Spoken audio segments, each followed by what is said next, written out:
Welcome to Look Both Ways with David and Wes. I'm the Wes in that sentence. David's traveling, so we taped this episode last week. In it, we talk about the changing car industry, cheap Chinese EVs showing up near the U.S. border, what that could mean for Detroit, and whether affordable cars might make a comeback in America. We also get into why people buy vehicles they don't really need, what our cars say about our identity, and why that could matter for the future of autonomous vehicles. Along the way, we hit on Rivian's new e-bike spin-out, and we share our favorite buy low city in America. If you're enjoying the pod, be sure to subscribe or check us out on our new website, lookbothwayspodcast.com. Now, on with the show.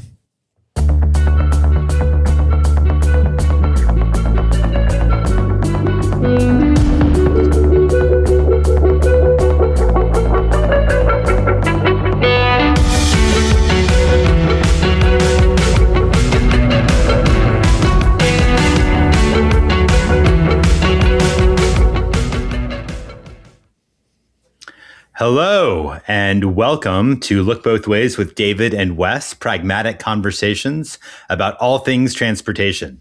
You can find all of our episodes on your favorite podcast platform. I am David Zipper, and I am joined, as always, by... I am Wes Marshall.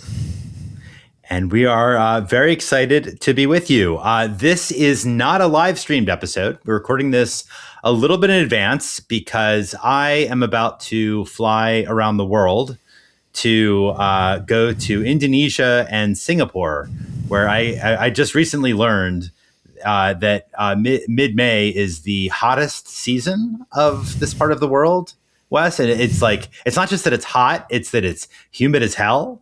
And as people who've known me a long time know, I do not come from stock that is really well acclimated to humidity. So it's going to be an interesting trip, I think. Have you been to that? Have you been to Singapore? I don't even know if you've been there, Wes. I have not. You do live in D.C., so I figured you'd get used to it. You're from North Carolina. I mean, it's not Singapore, but I think there's humidity. I mean, much more than I experienced in Denver. Well, that's a low bar. You don't really have humidity in Denver, but no. But yeah, North Carolina was really, growing up there was like basically going between an air-conditioned car to an air-conditioned building. And in DC, I turn into a walking puddle sometimes, but I'm sort of expecting this to be unprecedented levels of sweatiness in Singapore and Indonesia. But it's going to be great. I'm excited. I'll be doing some research. I'm going to be hanging out in Indonesia and eating some exciting food. I may do a cooking class. So who the heck knows what stories I may come back with. Yeah. Have you ever had Indonesian food? It's like underappreciated, but really delicious. I mean, I've had, I guess, Indonesian type food. I'm not sure I've been to like an Indonesian restaurant. I mean, it's like when you go to DC and there's all the Ethiopian restaurants and you sort of know what you're having, but I don't think I've ever been to something that would be classified as an Indonesian restaurant. Yeah. Well, it's kind of funny because, this is the thing in Indonesia. It's a country of like 290 million people, Wes. That's a lot. It is a lot. I kind of feel like of all the important, huge countries in the world, Indonesia is the one that Americans think about least. Is kind of a hot. I don't know if it's a hot take or not, but it's just a take that I have. It's a humid take. It's a huge, that too. But no, I mean, look, they have it. Part of Indonesia is called the Spice Islands. So I'm expecting, some pretty flavorful food, shall we say. Combine the spices with the humidity. You're going to be sweating up a storm while you're over there. No, I was going to say listeners should be very glad they will not be anywhere near me during the next 2 weeks as I'm going through it in the tropics. 2 weeks. That's a big trip. It's going to be a big trip. No, I mean, part of it is going to Singapore to do some research for, it's the first place in the world that had congestion pricing, which is And if important. one were to write a book on congestion pricing, you might want to go visit that place. I mean, just theoretically. Exactly. So it should be fun. But it's funny. That felt like it was an icebreaker, but I think we're going to have another icebreaker now because I'd already planned for one for you, just because. This one actually came from a listener because regular listeners will know the last couple icebreakers have been basically Wes and me discussing the city we would least and most, the city we did not want to live in America of 1 million people or more, and then the city that was surprisingly great. And then, so a listener said, could you guys weigh in? Did you see this, Wes? They asked, could you weigh in on the buy low city? In other words, what city would do you think has the greatest chance to see much better transportation in the next 5 or 10 years? So if it was a stock, you could buy it now and do really well. What city do you see opportunities to get much better? I think it's a great question. That's a good question. Are you thinking bigger cities, more medium cities in this front? I'll let you were flexible with me last time, so I'm going to be flexible with you. You can choose whatever city you want. I don't know. Like the first ones that come to mind are the ones where, like, there's sort of good people in charge, like what's happening in Seattle, or like when I hear Mayor Wu talking about the climate actions that are transportation related in Boston. But those are cities that I think I'd already kind of have high prices on the stock. So it was hard to say those are buy low because, they're kind of the blue chippers in the from the yeah, that's right. No, that's right. I don't know. So I think it would have to be a smaller city. Like, I was in Bentonville, Arkansas. I guess it was like a year and a half ago to give a talk. And there's a lot of problems with their transportation, like their lack of a grid and a network. So you are kind of forced onto roads, like particular roads. So the traffic was terrible for a sort of a smaller city like that. But, they're also hosting CNU, the Congress for New Urbanism, and the Strong Towns Conference in a couple weeks. And you can see like how much they're doing on sort of walking and especially biking. They become known as a mountain biking mecca. So you can imagine like how those places might transition. So I'm thinking more in that size city that is growing and, I don't know. It's like, so which comes to mind for you? Well, I think in some ways, I think along the same lines as you, I think a growing city has an easier time advancing. You have more money, you have more developments that you can sort of be thoughtful about how you want to master plan. So the city that I see as having a good bit of potential is Columbus, Ohio, because it's the fastest growing city in Ohio. And I don't know if you saw this, Wes, but it's pretty cool. They did a citywide upzoning. So basically increasing density all throughout the entire city. And when you do that, I mean, we've talked about this on the podcast before, I've written about it. When you increase the density of housing and construction, you basically enable all kinds of good things to happen with transportation, because transit service suddenly is going to have an easier time having buses or even trains fill up. It's easier to you have more short trips, so that bikes and scooters become more feasible as transportation options. So I don't have any inside information that Columbus is poised to become an incredible transportation city. But if they really do go through with really like a citywide upzoning and density increasing all throughout the entire city as it's growing, to me, that's the kind of environment where you could see some good things happen. I don't disagree. And I think there are a lot of like cities in that same kind of genre, especially like Rust Belt cities. Like I remember when I think it was Ithaca, New York, their mayor was like a 25-year-old kid that was, he took the mayor's parking spot and he turned that parking spot into a parklet where we could meet with constituents. Like, cities like that size that have a lot of opportunity. And I'm not sure Ithaca and Columbus are the same size. No, of course not. But it's like those smaller cities where you can, I don't know, there's room to do something. I mean, I don't know. Like there's so many cities have shot themselves in the foot in the past, and they need to kind of get over the hump. But you typically need someone, and that's where I started this. Like looking at the cities that sort of had someone in charge that was willing to take that leap. And on the medium, smaller city side, I'm not sure offhand who that is that's out there that is doing that. But it's a great question. I thought it was a fun question posed by listeners, so thank you for that. We always love getting all kinds of questions and comments from listeners. We get a lot, and we read them all, so please keep them coming. But one thing I should mention, too, like this is actually going to be a bit of a themed episode, which we don't always do, but we want to talk about the car industry. There's just a lot happening as we record this in early May and in the auto industry, and it felt like this was a good time to choose several topics that all relate to the car industry. So as we move into the heart of the episode, we're going to be talking about cars a lot. And we usually begin with word on the street, which is the segment where we talk about an item in the news. And for Word on the Street, for this episode, we want to talk about the cheap, inexpensive Chinese cars, especially electric vehicles, which seem to be upending the U.S. car industry. And there was a really interesting article in the Wall Street Journal about this, which we'll share in the show notes. It was published by Patrick George, who is a great automotive journalist. Basically, he went down to El Paso, Texas, which of course is just over the border from Juarez in Mexico, and was noting that already you're seeing, because basically he explains that I should probably start here, that Mexico doesn't have the same restrictions on Chinese cars that the U.S. does. The taxes in the U.S. are set so high that effectively it's all but impossible to sell a car that's that's made in China in the U.S., which is, I guess, a bit of a missed opportunity, some would say, because China has so many electric cars that can cost under $20,000 US from companies like Geely and BYD at a time when the average US car is $50,000. So to go back to that story, I'm jumping around a little bit, but to go back to that story in the Wall Street Journal, in Juarez, there's already a Geely dealership set up, and there are people who actually features a Mexican college student who got a car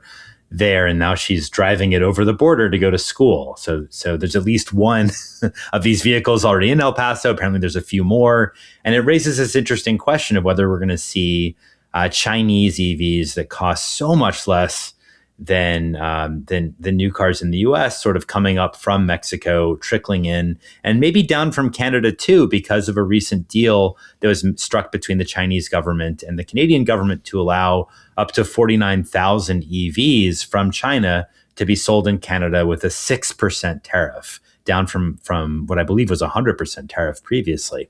So there's a lot going on here, and I think there's a lot of consternation about it in Detroit. So I could keep going, but I'm not going to. I'm going to turn things over to Wes and hear what you have to say about it. Have you been in one? No, I have not. Have you? I have. Which one? What were you in? To be honest, I don't even know. So it was, I was when I was in Australia. You got me so excited. I wanted to know. I was in Australia last fall, and on my way to Perth to give a talk, but I stopped in Sydney for a couple of days, and I hung out with some of the friends I had made back when I was on sabbatical. One of them, my friend Andrew, he wanted to go to dinner, so he figured out what neighborhood I was staying. He picked me up. We went to dinner, hung out with his family, blah blah blah. Later in the night, when we were driving somewhere else after the fact, I think I mentioned something about Tesla, and then he was like, this isn't a Tesla.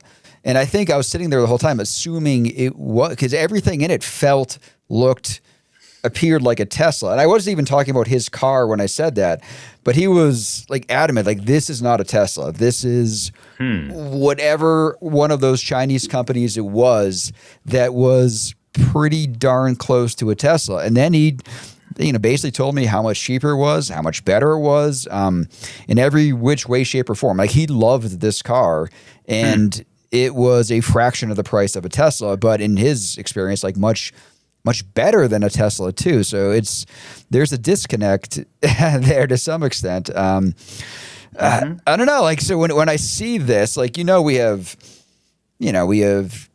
smartphones, laptops, tablets, your washer, dryer, your air conditioner, air fryer, toaster, Wi-Fi router. A lot of those things are made in China. It makes you sort of wonder why we don't have Chinese cars. And there are legitimate reasons for it, but at the same time, on the consumer choice side, on the fact that these are far less expensive than similar cars. To be honest, if these things were here ubiquitously in the United States, it would kill Tesla. Tesla would be gone because do you think it would just kill Tesla? Would it kill the Detroit automakers, the legacy automakers? I don't know. Given our topic we're talking about later, probably not. I don't know. If you've been in them, it feels. I think they said this a line similar to this in one of those Wall Street Journal articles. It feels like it's a tech company that is making a car, as opposed to what we have now in the U.S. is all these car companies are kind of putting tech in them, and that's why like your touchscreens are always annoying and they don't quite work. And I don't know, there was a lot of cool things in these cars. Like most of them come with like karaoke wireless microphones. Like that's a standard feature. That's not cool. I hate karaoke. That would be actually a deterrent for me for buying a car. Like they put a mini fridge like in between the back seat for like the kids that have drinks. Like there's a lot of cool things that are common to them. Like even their touch screens, like at least one of the companies has like a little bar you put up there and it gives you the physical buttons instead of having to use the touchscreen. Because we've hit on the fact how touchscreens are annoying and a safety hazard in the past. Like they still have the ability to use physical buttons. Like there's a lot of things that are better about them, but we're not likely to see them. Yeah, I think it's an interesting point you make. There's a lot of attention paid, rightfully, I would say, to just how much cheaper these Chinese-made cars are compared to American cars. Like they really can cost easily less than $20,000 equivalent, but they also really are different cars, as you're saying. A key distinction to make is like they're less expensive, but I wouldn't like cheap isn't, they don't feel cheap. Like the one I was in did not feel like a cheap knockoff of anything. It felt like a real legitimate, well-made car. Yeah, and you're not the only one to conclude that. And you also noted something that comes up a lot when you sort of like read accounts of the Chinese auto market, which is that consumers in China really, really care about infotainment and technology. So they've sort of forced the automakers in China to really center technology and like software focused vehicles and like the user experience in a way that hasn't been as true in Europe and the US. So if you're into that sort of thing, Chinese automakers really have an advantage. What do you think? But we are American, and a lot of our listeners, although not all, are American. What do you think all this means for the future of the American auto industry? Well, it's funny. Like the American auto industry is going to keep fighting against them, and in doing the research for my book, like one of the things you found out over the years is like that was one of the ways the American auto industry they'd use the threat of like the Japanese automakers back in like the 70s and 80s as a way not to include safety features in our cars. Like that's the way. Oh, if we have to put seatbelts in, if we have to put airbags in, we can't possibly compete with like Hyundai or like the Japanese car companies. And that's part of the reason why it took us so long to get, basic safety features in our American cars. So maybe there'll be some of that, but I don't know. I mean, right now, because what was that? There was an article in the New York Times a few weeks ago where they talked about there are basically no cheap cars anymore in the United States. Like the affordable cars are just gone. Yep. And it's written by my former boss, actually. Oh, okay. I did not. Cliff Winston, a researcher at the Brookings Institution, was the very first person to employ me after I graduated from college. I was his research assistant. Yeah, that article had some really cool graphics in it, and they showed how sedans are getting bigger and heavier. And I was looking at it more from the safety perspective on that front. But he makes a point about there not being cheap cars. Like the average American car is now over $50,000. Is that right? It's right at $50,000. Right at $50,000. The average new U.S. car, yeah. So I think Americans would definitely be willing to buy these were they out there. And I don't know, we're Americans. Capitalism. Our American auto manufacturers should be able to adapt or die. That is kind of live on that hill. We might have to die on that hill.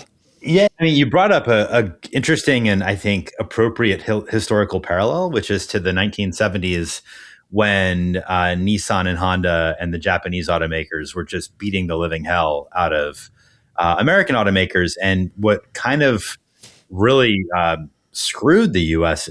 automakers in particular was the rising cost of gasoline during the oil boy stuff, because the Japanese had cars that were smaller, more fuel efficient, and the US automakers had just thought that horsepower is all that matters. And turns out actually when consumers shift towards smaller cars that are more fuel efficient, the Japanese had a massive advantage, and frankly, the American automakers were caught with their pants down.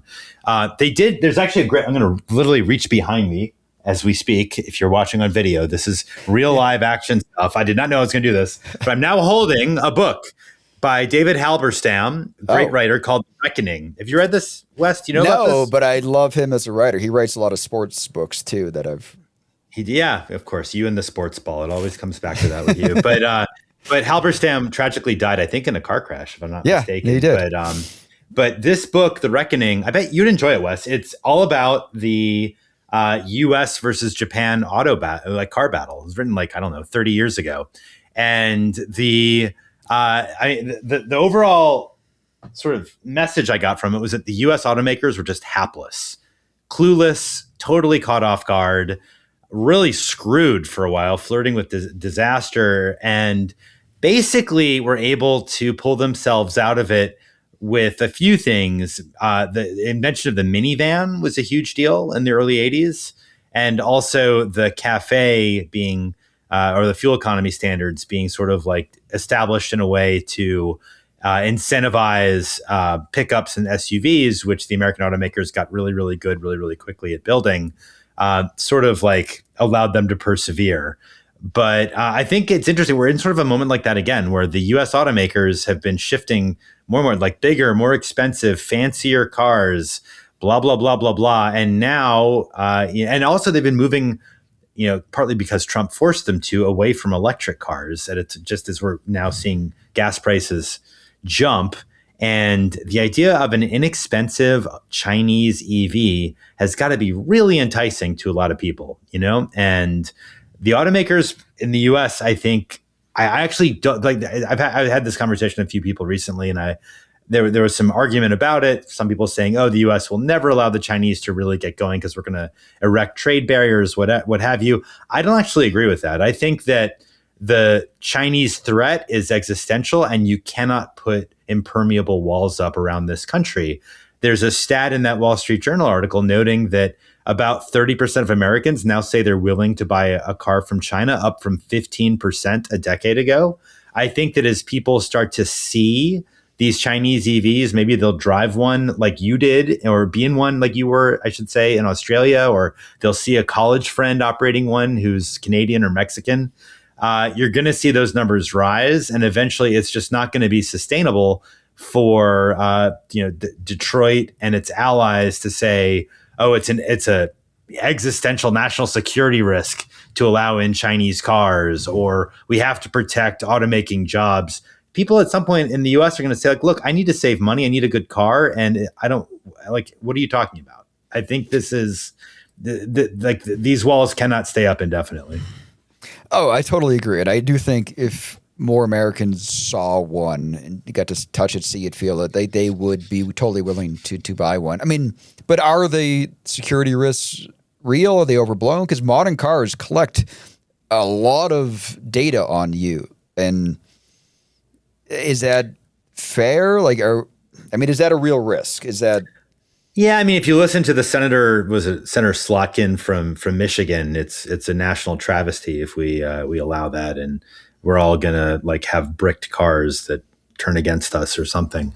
I'm not convinced of that. I feel like there's a lot of other ways to screw with America. Like if you start learning about our energy grid, for example, which is so fragmented and so easy to hack, I'm not sure that this is necessarily the greatest point of vulnerability for the Chinese. I don't know, but it's not an area that I claim to have particular expertise in. Let's just say that when you have senators from Michigan being the standard bearer saying it is an urgent national security risk to keep out Chinese cars, I'm a little bit skeptical. I mean, like I said at the beginning, everything you have in modern houses is often made in China. So, and TikTok, that was the other thing that was happening over the last year or so. That they're getting all our kids' data from TikTok. We can't have a Chinese company running that. We need to switch it to an American company. Cars would, in theory, be somewhat similar. So maybe there is some real stuff there. At the same time, I don't think a lot of people would care because of how much they're spending on cars these days and getting something. Yeah. And, a lot of these cars I was looking at have much better electric range than U.S. versions. They are hybrids that can go 800 miles on one tank of gas. there's some functionality, and I think people will adapt. And I would assume the car industry or Americans thought the same thing in the 70s and 80s that, Americans won't want to buy Japanese cars. Like, don't worry about that. But then when they saw them, they're like, these are fine. Let's use these. And now they're ubiquitous. I can't believe you're, oh my God, Wes, am I going to have to mention a Back to the Future joke to you or Back to the Future reference? What's your Do you reference? not remember when like Doc is that like there's some sort of piece of machinery, is it the car or piece of machinery that breaks? He's like, well, of course. Doc says, well, of course it broke. It's made in Japan. Yeah, and Marty's like, everything is. And yeah, exactly. Because the Japanese, Japan in 1985 was China today. You know what I mean? Just Marty like getting better fast. All the good stuff is, and Doc is flummoxed by that response. And all the good stuff is made in Japan. Yeah, no, I mean. So first of all, I'm shocked and a little bit disappointed that you didn't actually bring that up yourself, and I had to do it. It was not a car reference, though. It was. They weren't talking about the DeLorean. They're talking about like the camera. Or something. This is your chance now to mention, my favorite mid '80s movie, which is Karate Kid, which of course centers Japan in a big way. Although not actually, sort of the auto industry too, because Mr. Miyagi is collecting all those cars. Yeah, they do go to Okinawa in Karate Kid Part 2. They do go to Okinawa in an underappreciated film. I liked Karate Kid too. I think the whole Karate Kid. I just rewatched it on a flight. I'm like, you know what, this holds up. You watched Karate Kid 2 on the flight? No, I I rewatched Karate Kid 1. Like, okay. I physically am incapable of watching that movie, like the final fight scene, and not basically being on total tenterhooks and feeling my blood pressure rise. It's just so exciting. Put him in a body bag. I'm telling you, like, great moments in cinema, you cannot have a better fight scene than the ending of Karate Kid. And Johnny's not the villain. You remember Johnny actually grabs the trophy to give it to Daniel. It's like, good fight, man, good fight. It's the sensei who's truly evil. Why are we talking about this? We've gotten way off topic. I'm going to try to bring us back. Anyway, China, Japan, it's a threat. So, although interestingly, in a serious note, the Japanese automakers, which of course are behemoths, are very much threatened by what's happening with the Chinese automakers, because the Chinese are taking market share in places like Thailand and other Asian countries that are growing rapidly. This is really a global fight. The European automakers are terrified. It's a huge fight going on over there. So this is not just an American situation. I think the fear, though, in this country, in the US, is unlike in Europe, there is a real risk and a fear that, we used to have the global automaking companies, Ford, GM, Chrysler, what have you, like especially Ford was just like a worldwide monster. And it seems like we're at risk of just basically putting up walls, and these companies will just be selling domestically until they can't even pull that off. And then we've lost one of our sort of keystone industries. I think that's the deep-seated fear. I mean, that is probably going to happen. It's going to start to happen before these car companies from China get into the United States. Like, we're going to have a much harder time selling U.S. cars to other markets. But it already has, Wes. Like, have you seen the numbers? Like, the share of exports are just falling, and Ford, GM are just exiting international markets one after the other. It's quite sad. And to be honest, I think that the protectionism that both parties embrace right now gives Detroit a window of time to figure out how to compete, but it is just a window, in my view. Like if they don't figure this out in the next couple of years, they could be toast. Totally agree. Yeah. All right. Well, on that really happy note, let's continue with our theme of the car industry and move on to Roundabout. This is where Wes and I pick a topic of some kind that we just think is worth talking about. And we've got a couple picked out for you that, again, relate to the car industry. So, Wes, why don't you kick us off? All right. So the U.S. has seen steady growth in pickup truck ownership over the years. Even though I don't expect there's been matching growth in the number of people who actually need to haul stuff in a pickup. I don't think that's grown in the same rate as pickup trucks. And that gap, to me, is a little bit interesting, because it suggests that people aren't just buying these vehicles for what they need to do in their day-to-day life. They're buying them for what these vehicles say about themselves. So, what? Are you implying that not everyone who has a giant truck actually needs to haul things every day? Come on. No way. Seriously? It's possible. It's possible that disconnect is true. Amazing. So I think I was weirdly lucky in my PhD program because Norman Garrick had me reading authors like Eduardo Galeano and his book about car identity. And like, this is an engineering class, so this is rare to be reading. What book is that? That sounds like a good book. I want to know what that was. He's got a book, I think it's from 1998, called Upside Down. And in that book, he had a chapter called The Sacred Car that I read way back then. But then I actually found like my folder on an old external hard drive that had that article in it. And I read it again today. And it is all about cars and identity. I don't know. So because of being introduced to it way back when, it's always been something fascinating to me, like the connection between our vehicles and our identity, status, like masculinity, like all of that. And like the masculinity thing is funny because more and more women are opting for pickup trucks as well. So what's going on? Like when the most popular vehicles are ones that most owners barely even use for their intended purpose. Like it's an interesting question to think about and talk about. Yeah, I think, I was actually having a conversation about this with Peter Norton, friend of the podcast, historian at University of Virginia. I think we've mentioned him before.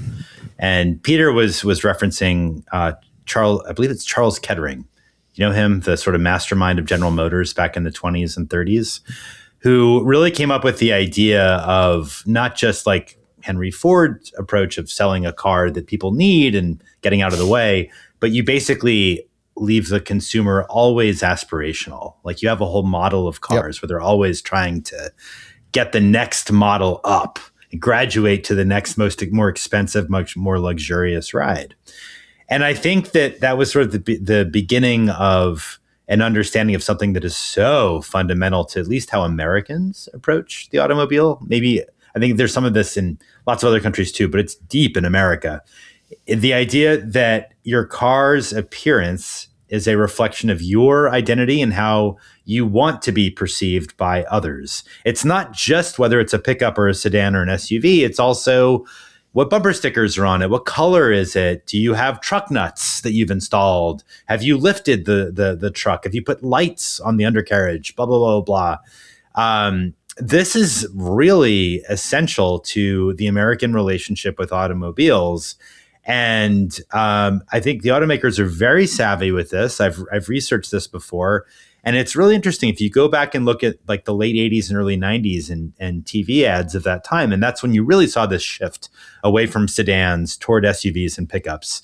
Back in the 70s, SUVs and pickups were 20%, if that, of the total automotive market. Now they're over 80%. And the shift really took off in the 80s and 90s. And you see these ads where it's like a family going off to go camping. They're not in a station wagon, which was very popular then. They're in an SUV. And there's a guy going on a date with a really attractive woman, and he shows up not in a sedan, but in a pickup truck to impress the girl. Like this is sort of how you create these kinds of psychological connections that have nothing to do with the actual utility benefit of the vehicle, but can lead to more expensive, say, I guess, higher sale prices, if you will. Yeah, I mean, there's nothing more American than SUV commercials and beer commercials. Like every Super Bowl, like that's pretty much what you get. And every, now and again, you might get some crypto commercials mixed in on a certain year. But it's fundamentally over decades, it's been car commercials and beer commercials. And the American dream, I mean, it's not just the white picket fence. It's a driveway with two cars in it. Not even two cars, two SUVs or two pickups like that.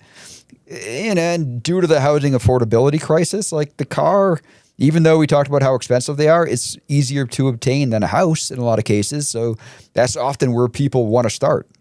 Yeah. I mean, I think that's right. And I think it does beg the question of like, as cars get so expensive now, if you're going to see some sort of a pivot back toward affordability and people being like, you know what, I just want a car to get from A to B. Frankly, that's how my wife and I are. Like we don't want a fancy car. We agreed we wanted something that was reliable and easy. You're smirking. Why? I'm You're not curious surprised? if I think a lot of people, there is a car that they see as their identity. Like, do you have one? Is there a certain car that like this is? No. I don't know. Like, I don't care. I really don't care. Do you? Are you officially a Highlander or something? I don't know. No, like it's really my Jeep Wrangler. I have a 2000 Jeep Wrangler, and that it feels like my vibe. And like the weird thing was, I was at the grocery store last weekend, and I saw a black Jeep Wrangler like I have sitting in a parking lot in Denver, and it had a Virginia license plate on it. And I went to school in Virginia, so I used to have a car with a Virginia license plate, but the license plate said Boston with like a BAH. Like, oh my God, this is like your doppelbanger. Right. Oh my God. I was like, do I have to stand here and wait for this person? Because this is like me that I'm going to see. But then I was like, that seems scary. And so I actually just took a picture and walked away. But it was weird because that whole thing was like so much of me in that. I don't know, like for a long time, I always thought like an old Jeep was my vibe. And I bought the Jeep new thinking it would become old, and now it is old. It's 26 years old. And I still have it, the same Jeep. But that, in some way, shape, or form, I think cars give people their identity or vice versa. I mean, it's pretty clear that they do. And if I could, actually, it's funny. I was just in Florida giving a talk at a conference for the tolling industry of all things, and I actually made I noted that this sort of identitarian, if that's the right word, aspect of car ownership has a huge implication for the future of autonomous vehicles, I think, because, we're all focused on robotaxis right now. We talk about AVs, but a robotaxi can't provide any of these sorts of identity benefits, right? Like you're just summoning the car and it comes as part of a fleet. It's the same car, the same color as every other one. You're not getting anything personalized from it. And I think that, there's surveys showing that given the choice, most people would prefer to own their own AV rather than rent it. And I think part of that is the convenience factor of having your own car rather than having to hail one. But part of it is the fact that you can personalize an AV once you own it. You can add stickers and do weird stuff to the outside of it. And maybe you get a different model than the one that Waymo is using across its fleet. So it's one of the major reasons, this whole identity element is one of the major reasons why I think unless there's a regulatory intervention, we're going to end up with a world of personally owned AVs rather than hailed ones. Oh, yeah. Whenever I give sort of my talk on AVs, the future of that, and a lot of the benefits and advantages of autonomy come when every car on the road is autonomous. Like you don't get half of them when it's like one human driver or like mixed in. So it's not that easy. Like, yes, there might be autonomous cars now, but to get to a fully autonomous system, like we're so far away from that, in part because of the issues we're talking about now, the identity, like the car culture. Like there's a reason there's like 10 or 11 Fast and the Furious movies. Like it's because that kind of culture is embedded into a lot of people's lives. And I actually think we could take it a step further than we did before. Like cars don't just give people their identity. You actually don't have an identity like without a driver's license. Like my mother's in this situation now. Her driver's license expired a few years ago. She's not driving anymore. She can't prove who she is because she doesn't have a driver's license. Like we need to go get her Colorado, just whatever it is, an ID card. But it's tricky. Like you don't even have an identity like without a driver's license. Yeah, I think I've got a story coming out about this soon. I really think that step on his toes. This has huge, yeah, right. It has huge implications for the future of autonomous driving. Like we're not going to, as Americans at least, we're not going to be comfortable as a society, I think, in a world where we don't have our own cars. And that is, frankly, I think for those who care about the future of cities and are concerned about a spike in total vehicle miles traveled, it's a real issue when you think about how much additional driving that could happen once people own their own cars or own their own AVs, excuse me. And I think people will want to. Like there are people like, they always keep their golf clubs in the back or their kids' soccer equipment or whatever it is. Like it's in their car all the time. Or a car seat, a child car seat. Oh, totally. Yeah. Like, and to have to figure that out every time you get into like a Waymo, like it just doesn't work. Like, and there are people who don't want that at all and will, be holding tight to their own steering wheel, like the gun debate. Like, you're going to pull this steering wheel out of my cold dead hands. Yeah, no, I think that's right. This identity element of the car is something that I don't think we think about as much as we should, and I think it's hugely important. And for all the reasons we're talking about here, I think this whole idea, it's funny. It's still like this utopian dream of some urbanists I know of like shared cars and shared AVs and the new I just heard this from someone the other day that the new generation, Gen Alpha is all into sharing everything. I'm like, frankly, BS. Like ultimately, they're going to want to own the car. That's just how it goes. Oh, when you don't have much stuff, it doesn't matter. You can share everything. But as they accumulate more stuff, or as they have kids, maybe have kids, like right. Totally. No, I think we're on the same page. We got to find more stuff to argue about. We're agreeing too much in this episode. But I do think, you should read that chapter in Eduardo Galeano's book. It's a good one. And as I read it, wait, is this a chapter? Wait, I'm sorry. Did he write the whole book, or is this like he wrote the whole book? Essays? But there is one chapter about cars. Like the book itself is about a lot of things beyond cars, but there is one chapter in there. I didn't reread the whole book today, but that one chapter about sacred cars, like there are quotes in that chapter that I totally remember. That's cool. Yeah, I should check it out. Like it was probably 18, 19 years ago when I was doing that in class, and it brought back some good memories. Yeah, I should check it out. That sounds great. All right, now it's time for my roundabout topic from the car industry. And I figured I'd talk about something I was thinking about because I just got interviewed for a story about it, so it's top of mind. It was an article in the LA Times where I was asked to opine on Also, which is what I find a really annoying name of a company. It's like Rivian's spin out for micromobility vehicles. But even when you said it in that sentence, like when I knew it was called Also, but if someone that didn't, they'd be like, wait, why did David just throw that like preposition? Like what's happening? Yeah, it's fair. Look, I mean, I was like, I was joking with someone like, I'd rather that Rivian called instead of Also for the micromobility unit, why not call it Instead Of? You know what I mean? Like, it's not that you can have an e-bike as well as a car. What if you have it instead of a car? But I get what they're going for. They're trying to create sort of like an ecosystem of electric vehicles that include, of course, their cars that cost a whole lot more than micromobility vehicles. So Also is this spin out that is basically going to be selling e-bikes that cost a lot of money by e-bike standards, $3,500 or $4,500. They are can take over-the-air updates. They can bike by wire without a chain or derailleur. I don't really understand what exactly that means. Maybe Wes, you have a good sense of it. Bike by wire, is this a real thing? To me, when I read about it, my first question was like, are these even bikes? Because there doesn't seem to be any mechanical connection between the pedals and the wheels whatsoever. Like the pedals alert the software to give the bike power. Yeah, which that's right. Mm-hmm. Isn't a bike, right? What is it? I don't know. No, I don't know. But just to lay the land really quick too. So we got these expensive e-bikes that can take over the air updates. I'm sorry. I'm trying to say this with a straight face, but it's hard sometimes. And then also they're selling delivery robots that will operate in bike lanes, which strikes me as a conflict of interest because I don't know any cyclists who are happy to have automatic or autonomous robots in the bike lane. And what I will say to Rivian's credit is that at least they're doing something in micromobility. There was a time like 6 years ago when it was kind of cool for the Detroit legacy automakers to do something in micromobility, like Ford acquired Spin, a shared scooter company, and General Motors for a while was building its own e-bike called Arrive without the E or a Riv, I don't know. And now that was killed off.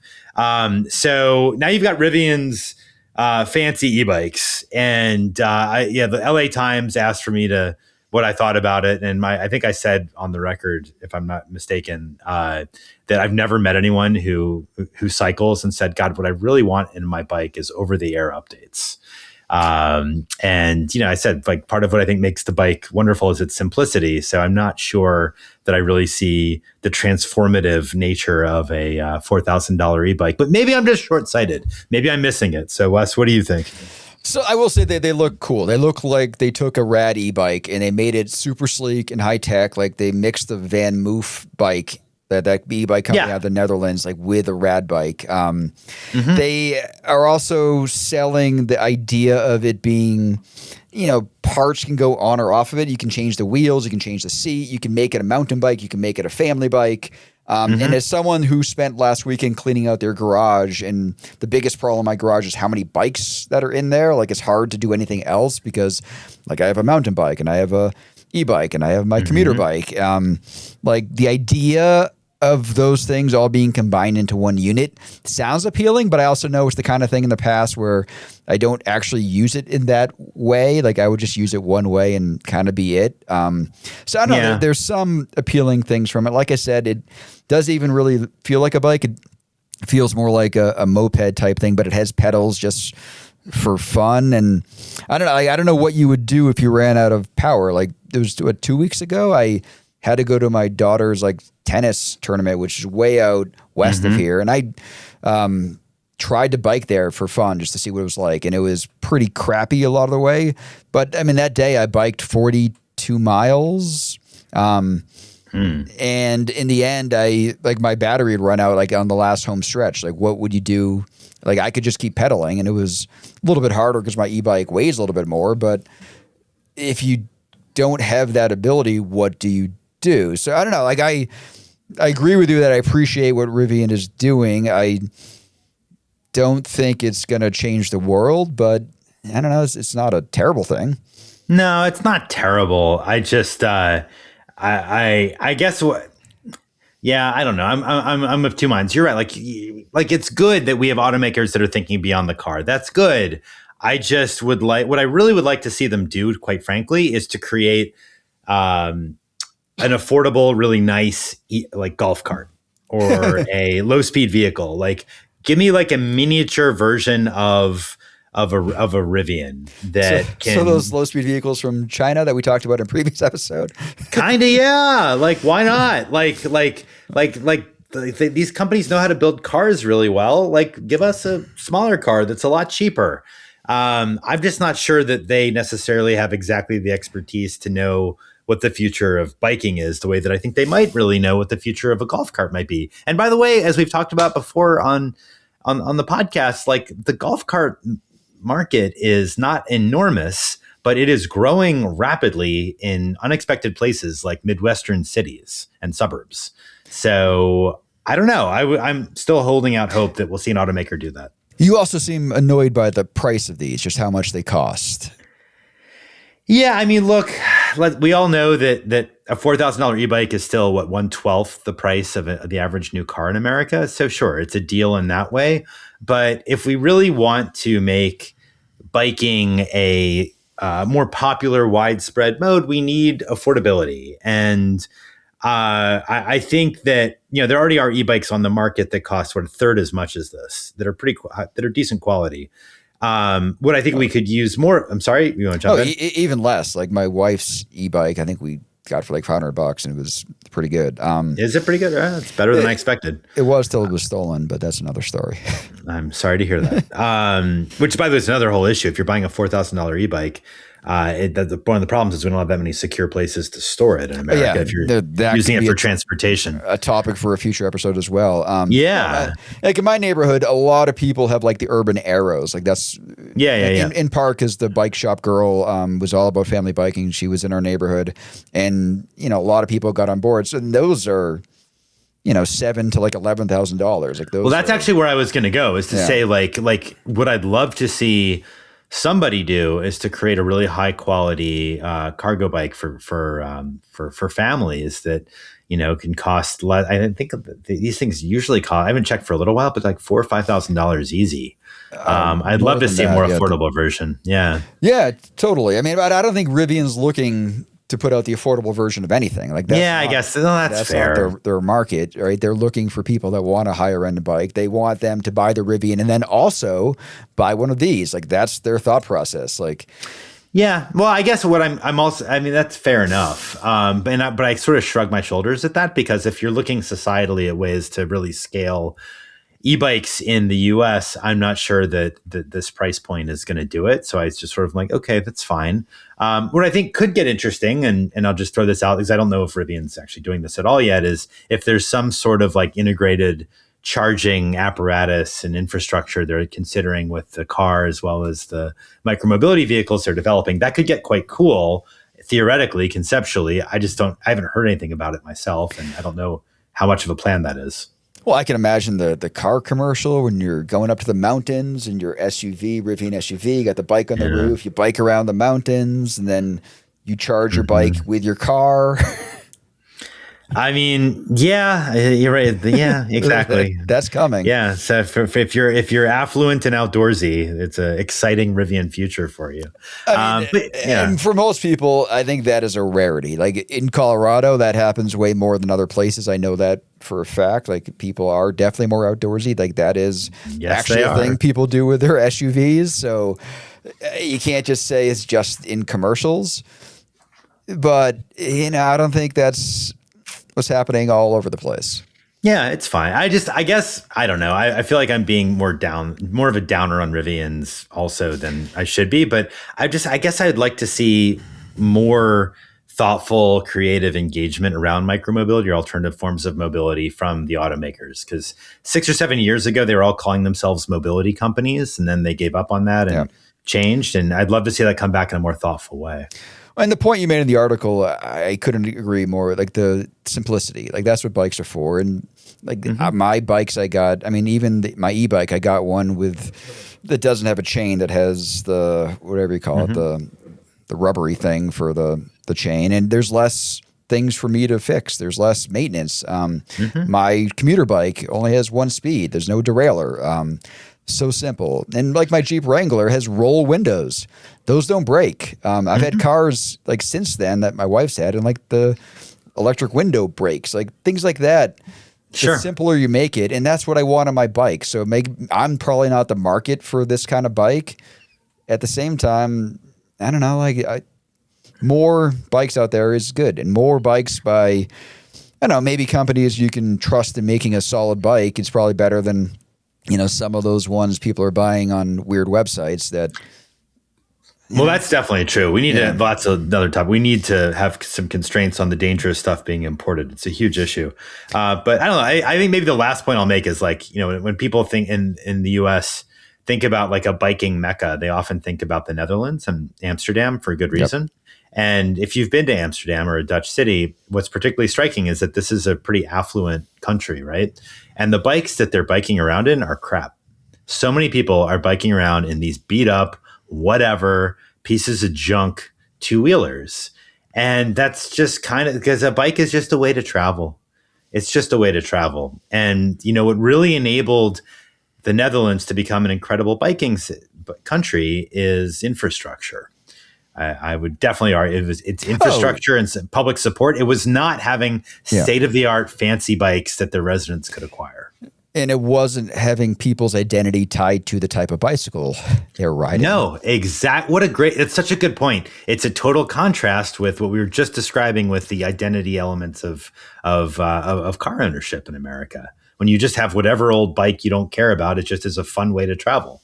Or an easy way to travel, even more so, useful way to travel. And that also solves the bikes getting stolen problem.